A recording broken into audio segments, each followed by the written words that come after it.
Better Booty Month 1, Week 2, Day 5. I have in this workout 3 stations, and it is a timed workout, so you're trying to get through the entire workout as quickly as possible. Station 1 has 45 calories of cardio, 24 dumbbell snatches, and 45 goblet squats. For this station, I'm only running through that station 1 time. Again, as fast as I can, write my time down. Station 2, I'm running through twice, and it's 30 calories of cardio, 20 plate to ground, and 10 burpee box jumps. Gotta love those burpee box jumps. And again, that's twice, as fast as you can. Write down your time. Station 3 is also running through 2 times, 20 hip thrusts. I'm going to be using about 100 pounds and plan to increase that weight as I move through the last 2 weeks of the month. 20 alternating jump lunges and a 250-meter row. If you don't have cardio machines like bikes or ski ergs or rowers, you can do more burpees. It's a good time. Mountain climbers, jump rope, skipping, stairs if you want to run up and down your stairs. As far as like meeting calorie requirements or distances, you could always just set yourself a certain amount of time that you want to allow to that, or you can set a certain amount of reps. However you want to work that is up to you, because not everyone has access to cardio equipment. So I happen to be very lucky and have some things at home. I'm finishing this off with a core finisher, so I have a 1-minute plank followed by 30 mountain climbers. And with mountain climbers, I count right leg, left leg 1, right leg, left leg 2, and so on. So 30 of those, and running through that twice. Again, as fast as you can through the whole workout, making sure you get enough rest that your form is good on all of those exercises. So that's my plan for day 5. Let's do this. Double dumbbell snatch. For this, I have my dumbbells about shoulder width apart, and I am going to straddle them, but my feet are going to be just in front of them so that when I hinge back, I can easily grab them and start to swing them up. It's very similar to kind of a mix between a kettlebell swing and a deadlift, in the sense that you are going to be hinging at the hip and you do swing those dumbbells, but as you're swinging, you're going to keep your arms close to your body as you come up and overhead. So hinge at the hip, bend at the knees, grab your dumbbells, you start swinging them up, keep your arms close to your body, come up, pow, overhead. You're going to be pushing your head through those dumbbells.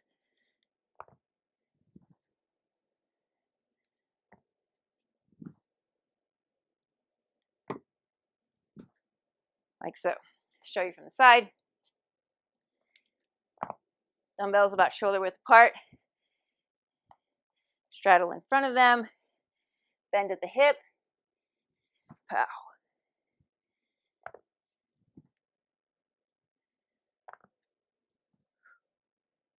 Just like so.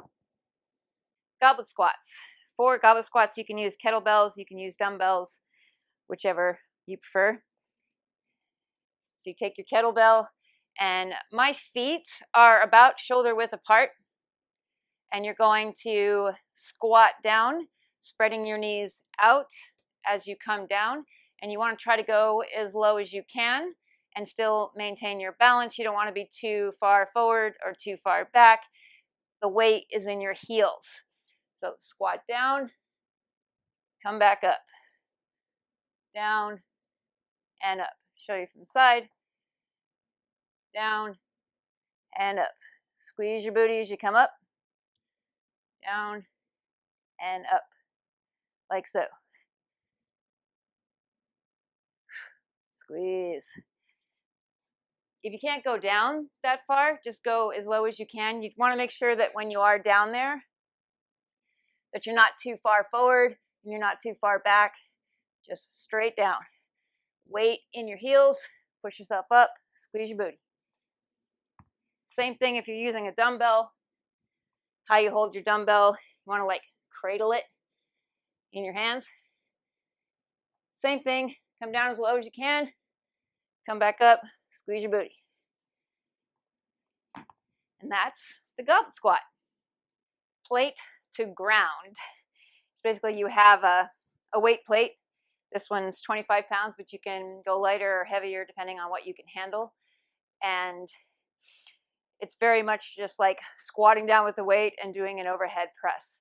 So I tend to hold my plate like so, and it's kind of like flipped down as I squat to the floor.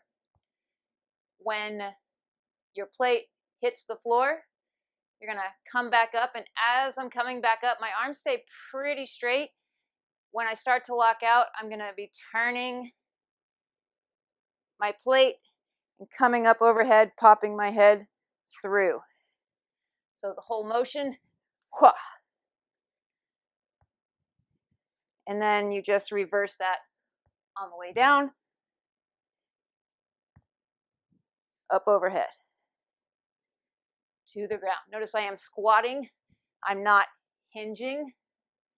So you squat down, up overhead, and that's the plate to ground. Burpee box jumps. One of my favorite exercises is the burpee. Add that box jump and it's all the more fun. So standard way of doing a burpee is you're going to reach down to the floor, you jump back, you do a push-up, you jump back in, up and clap, add in your box jump. Depending on how high you can jump, you want to choose a level that's appropriate for you. But basically you want to stand in front of your box. You're going to swing your arms back, propel yourself up and onto the box. When you land on the box, you want to try to land as softly as possible and also at a little bit higher than 90 degrees, but somewhere in that range between here and here when you land. Again, land very soft.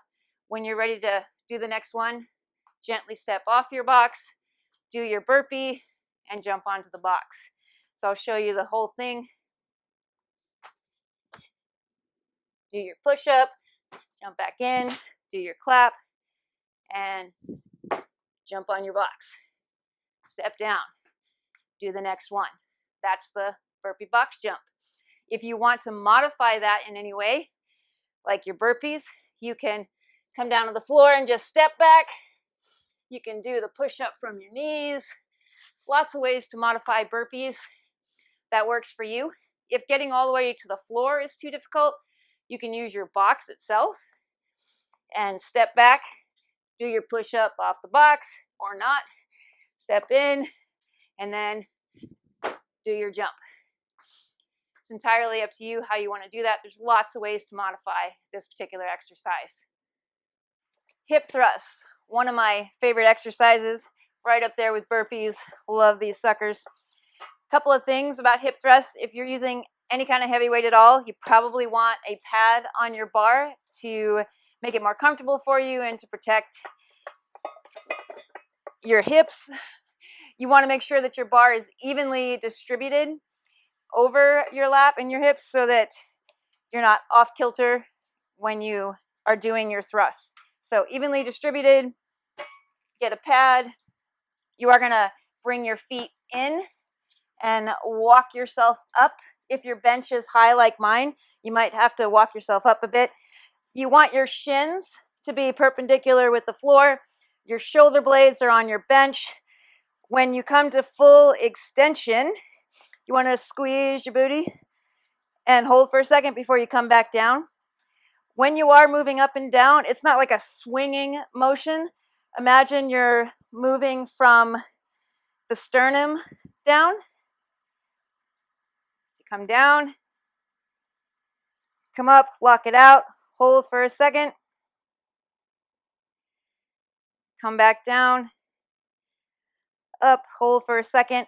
Notice my chin is staying in a neutral position. I'm not way back here. I'm not tucked in tight. So you want to make sure your head stays looking forward. Like so. Again, push through those heels.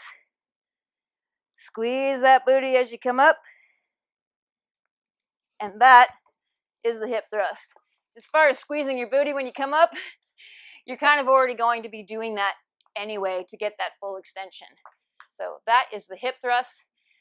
You can add some difficulty to them if you don't have a lot of weight, but you want a little more resistance. You can add a band, and that'll work more of your glutes as you're doing those. Alternating jump lunges. It's the same as the lunge, except you're going to jump as you switch to the next lunge. So your standard lunge forward, your knee is not going too far in front of those toes. This knee is pointing straight down. You are on your toes on the back foot. What you do with your arms is up to you. You can have them out here, or you can have them at your sides, and you're just going to switch.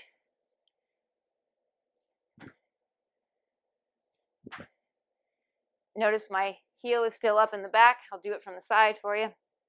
So your front lunge. Again, not too far forward with that knee.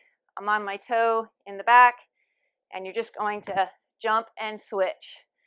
Again, not too far forward. I am on my toe in the back, and switch. Great plyometric move.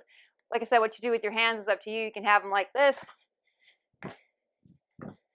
or like this. Whatever works for you, whatever's comfortable for you. Mountain climbers, awesome exercise. Can be used for cardio in the place of not having cardio machines. So you're going to be in kind of a plank position. You don't want your bum way up in the air. You want to be in a nice plank. Your shoulder, elbow, and wrist are in alignment.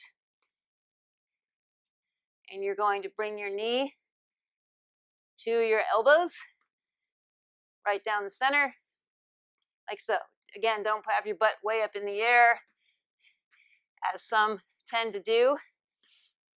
This also works your core if you stay in that plank position, bringing your knee up. So right, left is 1. And you run it out. That's the mountain climber. Planks. There's so many variations for planks, but some of your standard ones are your push-up and your forearm plank. So a push-up plank looks the same as the position for the mountain climbers.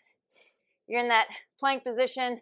Your shoulder, elbow, and wrist are in alignment. Core is engaged. Quads are engaged. You can have your feet in close, or you can have them far apart. Do the same with your elbows. Again, this is all in alignment.